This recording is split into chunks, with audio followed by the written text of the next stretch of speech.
Okay, so I decided to stay and get this composite working at least. I wanted to see through the switcher the source object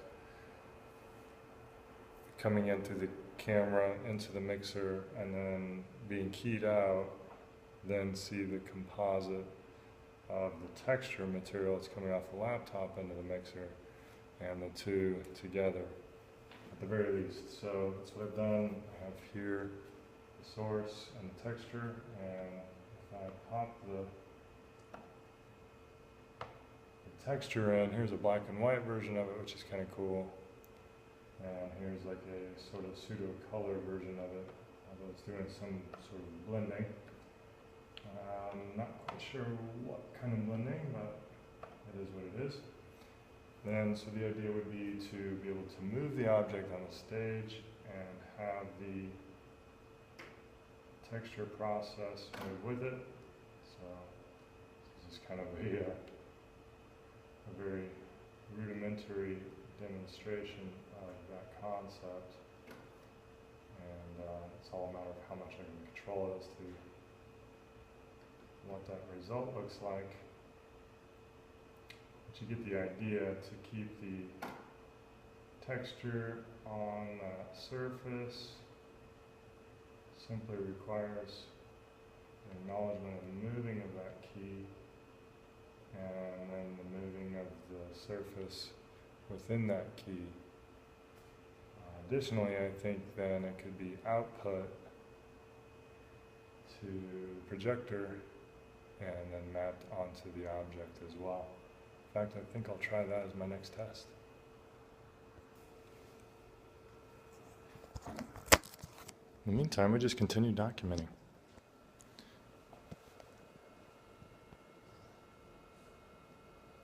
Layered video composite. It's original source graphics from the Mac. Again, layered video composite. And splitting the signal out both to the video monitor and to the projector, and then the projector is throwing back onto the object that I am keying out.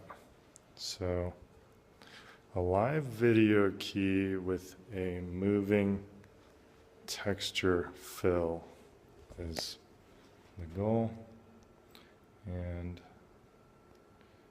getting closer all the time.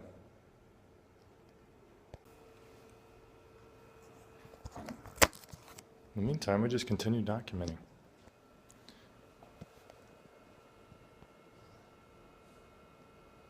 Layered video composite.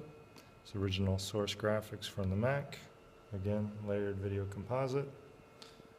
And splitting the signal out both to the video monitor and to the projector, and then the projector is throwing back onto the object that I am keying out. So a live video key with a moving texture fill is the goal, and getting closer all the time. So I wanted to kind of review quickly, although it's a bit messy because it's been a long night and a full day of changing configurations and trying different things.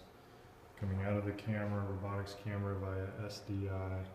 SDI video goes into the mixer. Also have a robotic control, which is on 232. That's going to the RoboCam controller.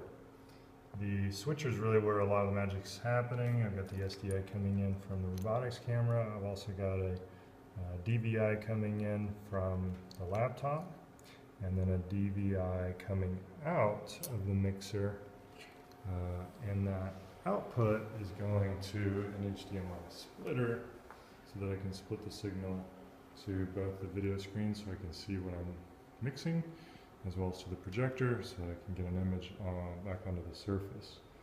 So that's just for testing now.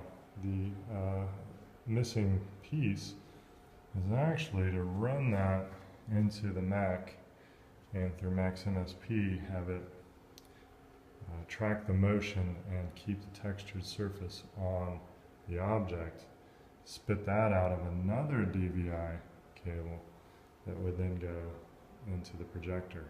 I'd probably want to go into maybe another splitter before I go to the projector so I could record it or something to that effect, but that's kind of the technical ins and outs.